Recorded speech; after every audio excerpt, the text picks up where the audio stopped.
Hello, I'm Joe, and I love a good Christmas movie. Now, obviously, I can get down with your Home Alone, your Elves, your Die Hards. Oh, you saw the title of this video and thought Die Hard was gonna be on that list. Nah. Listen here.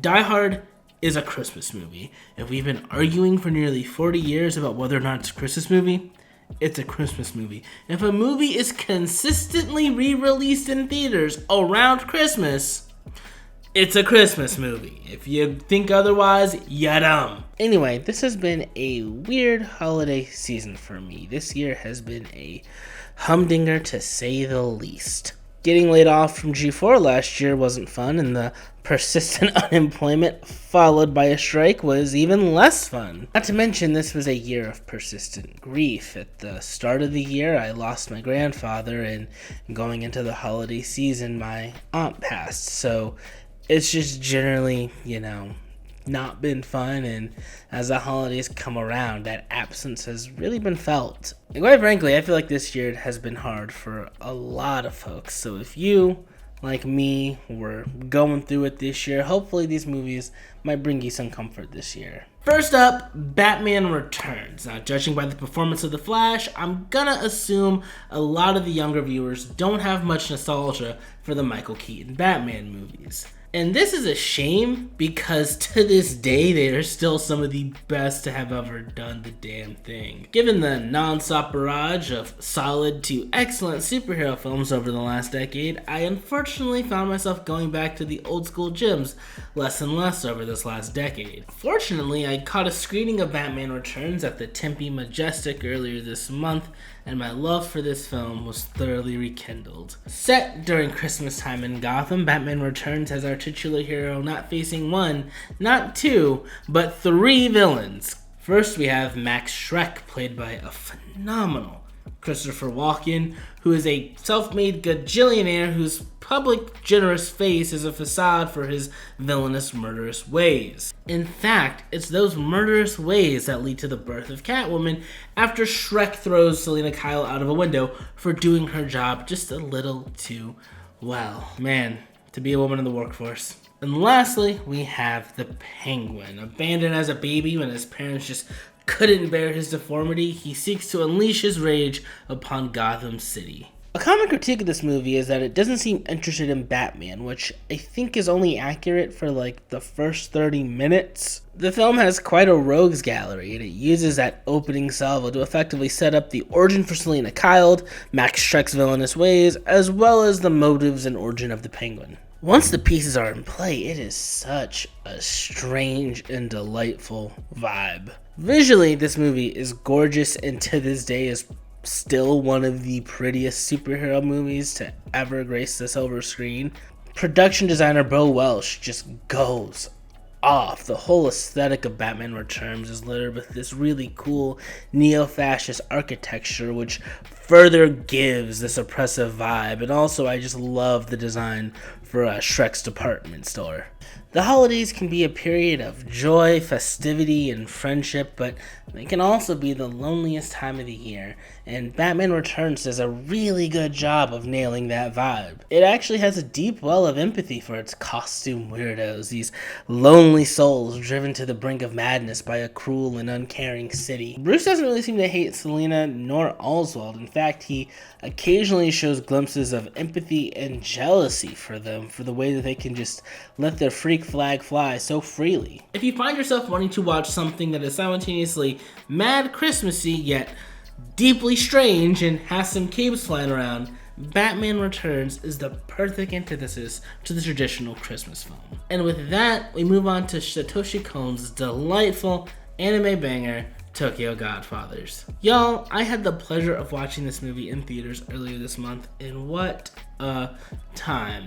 This is not a sponsored promotion, but Anime Expo has been doing these monthly screenings for classic anime movies that I highly recommend you check out. Next month's gonna be Cowboy Bebop, and you know I'm there for that. Anywho, I really remember enjoying watching Tokyo Godfathers on TV as a kid, but I hadn't really revisited it as an adult just due to lack of access and not really thinking about it, unfortunately. Jin, Hana, and Miyuki are a trio of homeless folks scrapping by on Christmas Eve. Jin is a temperamental alcoholic, Hana is a boisterous trans woman, and Miyuki is a teenage runaway. While searching through the garbage, the trio finds an abandoned baby girl, and from there, they go on an odyssey through Tokyo to find the baby girl's parents, but also wind up reconciling with their past in interesting and unexpected ways. This is one of those movies that really resonated with me more as an adult than as a child. While most of Cohn's work tend to blur the lines between fiction and reality, this is easily his most heartfelt and grounded work. In an interview on his website, Cohn said that one of the film's core motifs is meaningful coincidence, and the film really does live and die by that motif.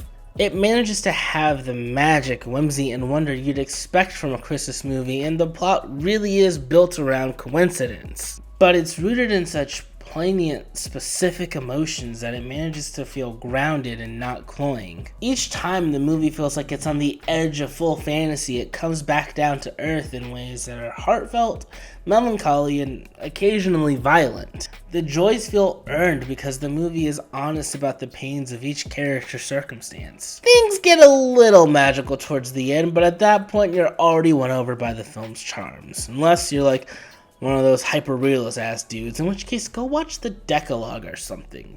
No, seriously, like, you should watch the Decalogue. It's fantastic. Well, the movie does have some 2003-isms, to put it politely.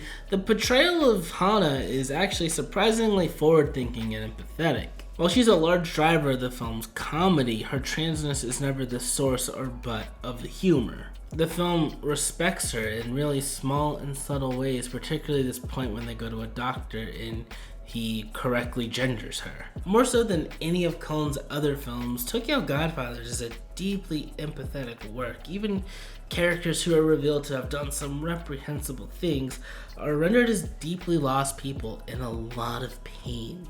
You don't think they're right in what they do, but it's made expressly clear how they got to this point in their lives, and it feels a real sadness for them. Tokyo Godfathers is now a new Christmas staple for me. It was the movie I needed this year. I can't even front, y'all. I'm still working through a lot of pain and disappointment and really just tripping through the dark right now, but I find the joys where I can, and I try to embrace the moments of levity and catharsis when they come around. Tokyo Godfathers is a movie built around that idea. By being honest about the pain and isolation that can come with the season, the joys feel so much more earned, so much more meaningful. And lucky for you, Tokyo Godfathers is currently streaming on this very platform for free, as well as on Tubi and Pluto, so you have options and you ain't gotta pay a dime to watch it. And lastly, I want to talk about a Christmas movie that's as traditional as it gets, but in my opinion is mad underrated. 2007's This Christmas is my jam. Me and my mom saw this one in theaters together when I was in high school. Now, I wasn't feeling the choice because it came out around the same time as Beowulf, and obviously me, as a piss-brained 15-year-old, wanted to see the swords and snake titties movie. In retrospect, good looking out, Madre. We've watched This Christmas every holiday like clockwork, and I don't think I've revisited Beowulf since high school. I wonder if that one's actually pretty good. Could be a video. This Christmas is as conventional as a Christmas movie can be, but it gets its dub through solid jokes, strong performances, and great character dynamics. The film follows the Whitfield family, led by the matriarch Medea and her man Joe Black. Medea has 6 kids. Count them. 6. Goddamn. Lisa, Mel, Baby, Kelly, Claude, and Quentin.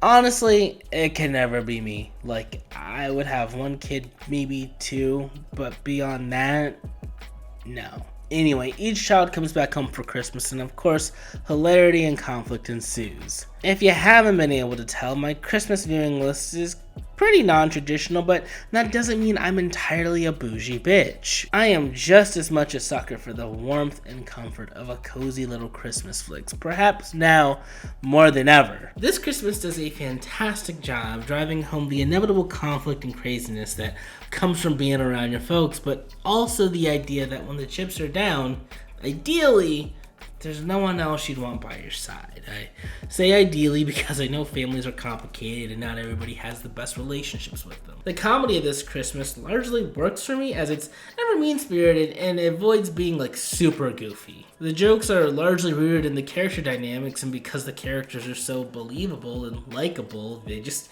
make you laugh because they just feel like people you know. The only big set piece is a moment where one character gets their much deserved comeuppance, and if you've seen the movie, you know exactly what I'm talking about. It's like the best moment of the movie, pretty much, towards the end. This Christmas has such a strong underlying sweetness and sincerity that if you, like me, are a sucker for these kind of films, you're gonna have a great time. You can currently watch it on Peacock, and if you don't have Peacock, I wouldn't even be mad at throwing a couple dollars to rent it. I would do it.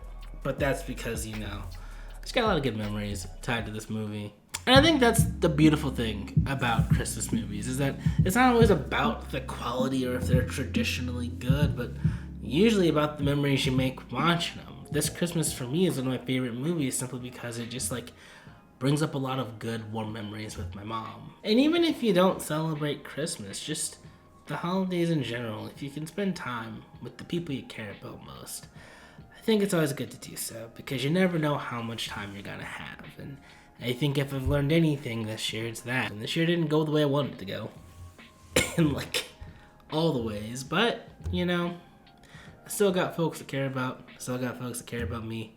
And I still got incredible movies to watch. Well, that does it for me today. I wish you a very happy holiday season, or, if it's not a great time for you, as least painful of one as possible. And if you don't celebrate any of the holidays, I just hope you're doing alright. So, I'll see you in the next one. It's been a blast. Later.